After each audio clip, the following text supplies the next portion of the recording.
আজকের মতন খুশি আমি জীবনে আর কোনোদিনও হইনি। ছোটবেলা থেকেই আমার জীবনের লক্ষ্যটা একটু আলাদা। সবাই যেখানে ডাক্তার ইঞ্জিনিয়ার হওয়ার জন্য পাগল, তখন আমার স্বপ্ন একটা বাচ্চাদের স্কুলে মাস্টারি করা। আসলে প্রচুর টাকা উপার্জন করার নেশা আমার কোনোদিনই ছিল না। এতদিন টিউশনি করে দিব্যি চলেই যাচ্ছিল। গত সপ্তাহে হঠাৎ জয়েনিং লেটারটা চলে এলো। সুখপুকুর প্রাথমিক বিদ্যালয়ে আমাকে জয়েন করতে হবে। খবরটা পেয়ে আমি আনন্দে নেচে উঠেছিলাম। বাচ্চাদের স্কুলে পড়ানো মানে একটা ফেলে আসা জীবনকে নতুন করে উপভোগ করা। আমার বাবা প্রথমটায় কিছুতেই রাজি হয়নি, বলেছিল তোরা আবার কি দরকার বলতো, আবার এতগুলো অফিস, একটাই গিয়ে বসে পড়লেই তো পারিস। কিন্তু আমি সে কথা কানেও নিইনি। আমি বড় হতে চাই না, আমি বাচ্চাদের সাথে বাচ্চাদের মতন করেই জীবনটা কাটিয়ে দিতে চাই। ব্যাস, ওতেই আমার সুখ। তাই সেই অনন্ত সুখের খোঁজেই চললাম সুখপুকুর।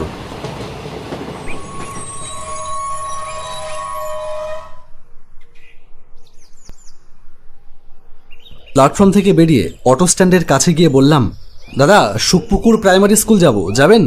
হ্যাঁ যাব। প্রাইমারি স্কুলের কাছে কোথায় যাবেন? স্কুলেই যাব, আমি ওই স্কুলের নতুন মাস্টার, আজ থেকে আমার জয়েনিং। সে কি, আপনি বুঝে শুনে এখানে এসেছেন তো? বেশ অবাক হলাম এই কথা শুনে। বললাম, তার মানে কি বুঝে শুনে আসবো? বুঝেছি, আপনি কোনো খোঁজখবর না নিয়েই চলে এসেছেন। ঠিক আছে চলুন, কোনো ব্যাপার না। লোকটার অবান্তর কথায় বড় বিরক্ত হলাম, কিন্তু মুখে কিছু বললাম না। প্রথম দিন এসেই কারোর সাথে ঝামেলায় জড়ানোর ইচ্ছে নেই, তাই চুপচাপ অটোয় উঠে বসলাম।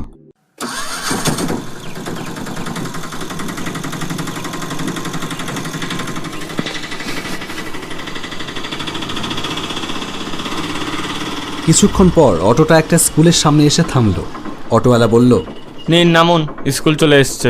অটো থেকে নেমে স্কুলটার দিকে তাকাতেই বুকটা ধড়াস করে উঠল। সকাল 11টা বাজে, এখন ছাত্রতে গমগম করার কথা স্কুল, অথচ একটা বাচ্চাকেও দেখতে পাচ্ছি না কেন? আমাকে দেখে একজন লোক এগিয়ে এলো। আপনি বুঝি অনন্ত সিংহ রায়? হ্যাঁ। আমি ভানুপ্রতাপ মণ্ডল, এই স্কুলের টিচার ইনচার্জ। আসুন, ভেতরে আসুন, বসুন। আজকে স্কুল ছুটি? ছুটি? কই না তো। তাহলে গোটা স্কুলে আর কাউকে দেখতে পাচ্ছি না কেন? ও, আপনি তাহলে কিছু জানেন না এই গ্রাম সম্পর্কে? না, কি জানবো? আসার সময় অটোওয়ালাও কী সব যেন বলছিল। কি ব্যাপার বলুন তো স্যার? গ্রামের কোনো বাড়ি থেকে আর বাচ্চাদের স্কুলে পাঠায় না। মাস্টার যে দুজন ছিল তারাও নেতামন্ত্রী ধরে ট্রান্সফার নিয়ে অন্য স্কুলে চলে গেছে। এখন থাকার মধ্যে কেবল আমি আর একজন দারোয়ান রামু কাকা আছে। দুজন মিলে রাজ্যপাট সামলাচ্ছি। কিন্তু এরকম অবস্থা কেন? সবই ঠিক ছিল জানেন, এই সুখপুকুর গ্রামে এই একটাই বাচ্চাদের স্কুল। গ্রামের সব বাচ্চারা একসময় এই স্কুলেই আসতো, কিন্তু হঠাৎ করে কি যে শুরু হলো, বাচ্চারা স্কুলের নাম শুনলেই ভয়ে কুঁকড়ে যেত। কাউকে আর মেরে ধরেও স্কুলে পাঠানো যেত না। স্কুলে তারা নাকি শ্যামলীকে দেখতে পেত। শ্যামলী নাকি তাদের ভয় দেখাতো। শ্যামলীকে? শ্যামলী ছিল এই স্কুলের ক্লাস 4-এর এক ছাত্রী। সে হঠাৎ করে একদিন কর্পূরের মতো উবে যায়। স্কুলে আসার জন্য বাড়ি থেকে নাকি বেরিয়েছিল, কিন্তু সেদিন না এসেছিল স্কুলে, না আর বাড়ি ফিরে গেল। কোথায় যে গেল মেয়েটা, থানা পুলিশ করেও কোনো খোঁজ পাওয়া গেল না। তারপর থেকেই শুরু হলো উপদ্রব। স্কুলে আসলেই নাকি বাচ্চারা দেখতে পায় শ্যামলী দাঁড়িয়ে আছে কখনো ক্লাসরুমের ভেতর, কখনো বা স্কুলের পেছনের জঙ্গলে। শুধু বাচ্চারা হলে না হয় বুঝতাম যে তারা মিথ্যে কথা বলছে। আগে যে দুজন টিচার ছিল তারাও নাকি দেখতে পেত শ্যামলীকে। সেই ভয়ে তো তারা ট্রান্সফার নিয়ে পালিয়েছে। আপনি কোনোদিন কিছু দেখেননি? দেখিনি আবার, তবে আমার আর এই গ্রাম ছেড়ে অন্য কোথাও যাওয়ার উপায় নেই। তাই ওসব ভূত ঠুত গা সওয়া করে নিয়েছি একরকম। প্রথম প্রথম অসুবিধা হতো, কিন্তু এখন ওই যে বললাম, গা সওয়া হয়ে গেছে। এখন আপনি দেখুন গা সওয়াতে পারেন কি না। যাই হোক, আপনি তো এসেছেন অনেক দূর থেকে, ডেলি প্যাসেঞ্জারই তো মনে হয় করতে পারবেন না। এখানে থাকবেন নিশ্চয়ই? হ্যাঁ, তাই তো ভেবেছিলাম। কিন্তু এখানে থাকবেনই বা আর কোথায়? ঠিক আছে, আপনার থাকবার ব্যবস্থাটা আমি দেখছি। আপনি আপাতত 2-1 দিন স্কুলের একটা ঘরে থাকতে পারবেন? স্কুল ঘরে? হ্যাঁ, ক্লাস হয় না, ঘর ফাঁকাই পড়ে থাকে। একটা চৌকি খাট আমি জোগাড় করে দিচ্ছি 2 দিনের জন্য। গ্রামে ঢোকবার মুখেই ঘনাদার চায়ের দোকান আছে, ওখানে সকালের রুটি, দুপুরের ভাত সবই পেয়ে যাবেন, কোনো অসুবিধা নেই। সে থাকবার ব্যবস্থা হলে রান্না আমি নিজেই করে নিতে পারবো। আপনি একটু দয়া করে থাকার জন্য একটা ভালো ঘর দেখে দিন। নিন তাহলে, একটা রাত কোনো রকমে এখানেই কাটিয়ে দিন। আমি ঘরের ব্যবস্থা করে দিয়েছি, কালকের মধ্যে সব রেডি হয়ে যাবে। আর স্কুলের পাশের বাড়িটাই রামু কাকার। রাতে কোনো সমস্যা হলে রামু কাকাকে একটা ডাক দিলেই পেয়ে যাবেন। ওনার ঘুম খুব পাতলা, আর উনি মানুষও খুব হেল্পফুল। তাহলে আজ আমি আসি, কাল সকালে দেখা হচ্ছে। আচ্ছা স্যার। ও স্যার, আরেকটা কথা। আমাকে স্যার বলতে হবে না, ভানুদা বললেই হবে। আচ্ছা ভানুদা, বলছিলাম যে কালকে সকালে আমরা একবার গ্রামে বেড়াতে যাব। একটু গ্রামের মানুষদের সাথে কথা বলে দেখি যদি বাচ্চাগুলোকে স্কুলে নিয়ে আসার কোনো ব্যবস্থা করা যায়। সে যেতেই পারি, কিন্তু আমার মনে হয় না কথা বলেও কোনো লাভ হবে। হেডমাস্টার আর আমি মিলে তো কম চেষ্টা করিনি। হেডমাস্টারকে তো আজকে স্কুলে দেখলাম না। ও না, উনি তো আর স্কুলে আসেন না তেমন একটা, পার্টির কাজেই সারাদিন ব্যস্ত থাকেন। আপনাকে তো বলা হয়নি, আমাদের এই সুখপুকুরের গ্রাম পঞ্চায়েতের প্রধান মতি হাজরা, উনিই হলেন এই স্কুলের হেডমাস্টার। রামু কাকা রোজ ওনার বাড়িতে রেজিস্টার খাতা নিয়ে গিয়ে সই করিয়ে নিয়ে আসে। কিন্তু এটা তো বেআইনি। এখানে কোন কাজটা আইন মেনে হয়, রয়েছেন তো, সব জেনে যাবেন। যাই হোক, আমি তাহলে আর চলি, কাল দেখা হচ্ছে।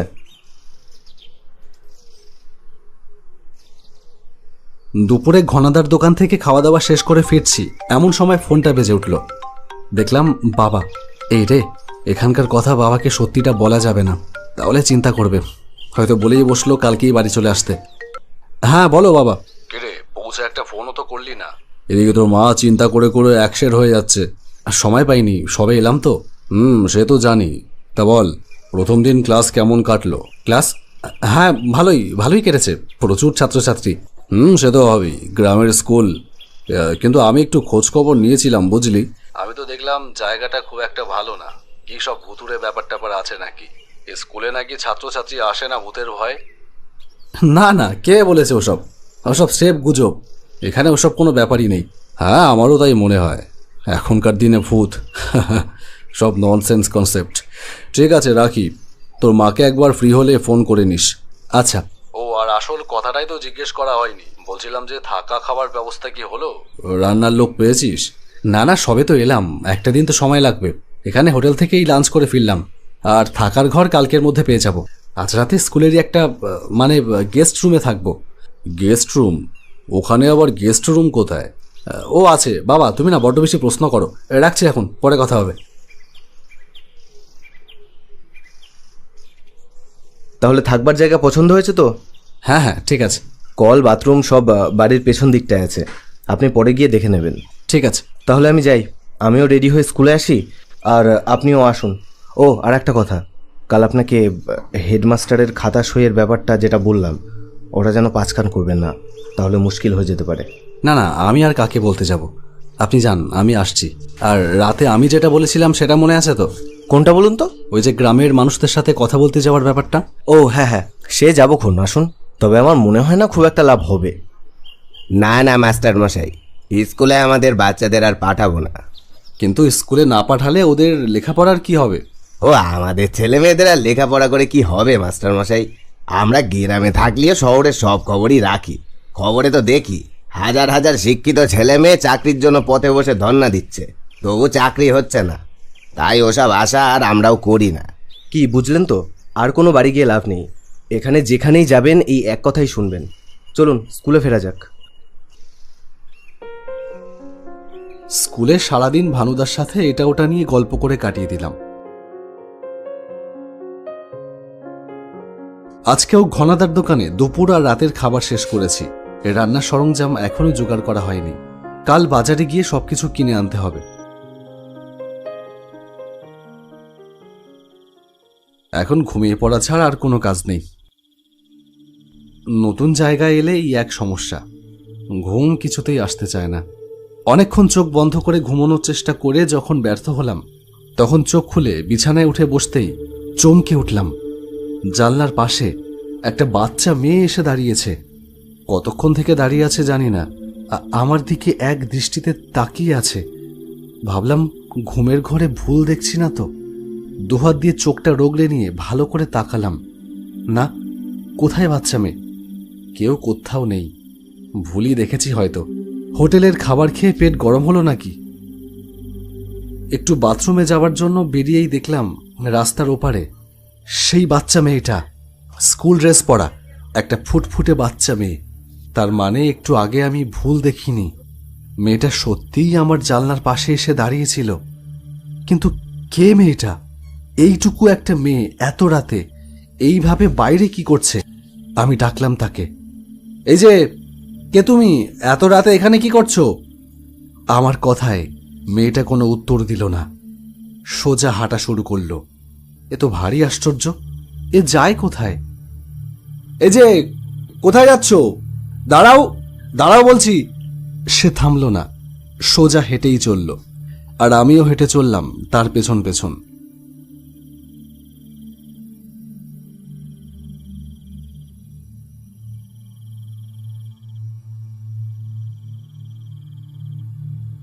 হাঁটতে হাঁটতে সে প্রাইমারি স্কুলের পেছনের মাঠে এসে দাঁড়িয়ে পড়ল।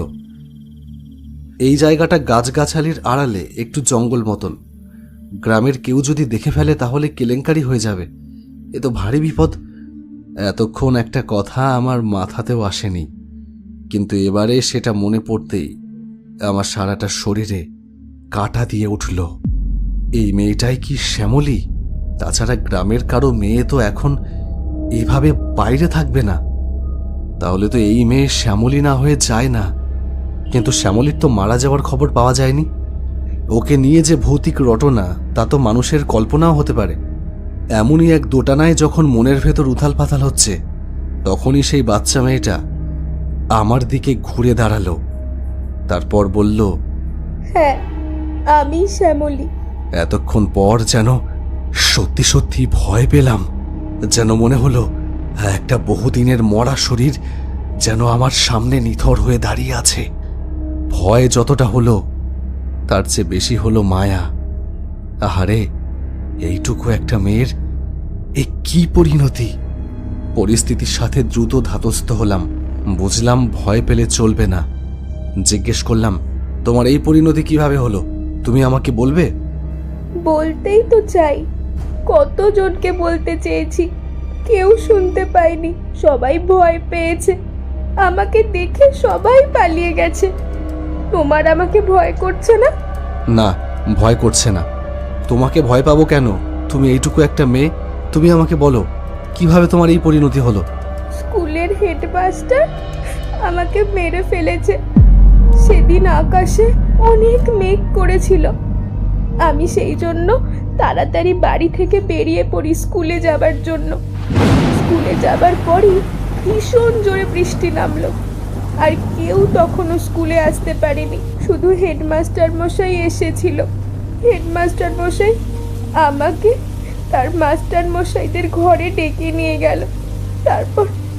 তারপর ঘরের দরজা বন্ধ করে দিয়ে আমাকে